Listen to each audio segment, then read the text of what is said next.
Budget में आंकड़ा दिखाया था 4.6 का, वो पाना बहुत ही मुश्किल लग रहा है। हमारे मुताबिक 5.9 ये आंकड़ा हम चल के देख रहे हैं। और ये भी अगर हम डिसइन्वेस्टमेंट में कुछ हद तक कुछ प्रोग्रेस देखें, और अगर कुछ 25 या 26,000 करोड़ के अगर हमने शॉर्टफॉल देखी, तो शायद ये आंकड़ा 6 के ऊपर भी जा सकता है, 6.2।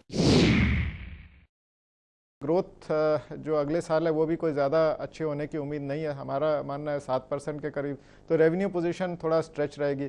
उसके साथ साथ खर्चों के जो प्लान हैं वो अभी जारी हैं सरकार के। तो किस तरह से वो डेफिसिट को नीचे लाएंगे अगले साल, और कैसे उसको एक लगातार उसको 3% का जो उनका टारगेट था उसकी तरफ कैसे बढ़ेंगे अगले 3-4 सालों में, ये एक बहुत ज़रूरी हो जाता है।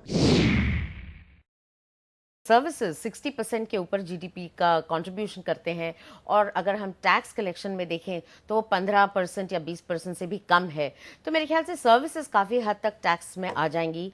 और दूसरा जो है वो हम देख रहे हैं कि जो हम लोगों ने इन्फ्लेशन मैनेजमेंट की वजह से टैक्स रेज जो हमने घटाए थे, वो मेरे ख्याल से फिर शायद रीइंस्टेट हो जाएंगे। बीच में कुछ पार्शल ही रोल बैक हुए थे, लेकिन पूरी तरह से रोल बैक नहीं कर पाए थे। मेरे ख्याल से इस बजट में कुछ हद तक हम लोग वो टैक्स रेट्स बढ़ते हुए देखेंगे। डीजल और दूसरी चीज़ें जिनका डीकंट्रोल नहीं किया है, अब वो मेरे को लगता है कि ऐसी स्थिति आ गई है कि उसको करना आवश्यक है। अदरवाइज फिस्कल जो क्रेडिबिलिटी है डेफिसिट रिडक्शन की, वो कोई उस पर विश्वास नहीं करेगा कि डेफिसिट नीचे आएगा। सब्सिडी बिल को फर्टिलाइज़र वगैरह का भी कम करना पड़ेगा।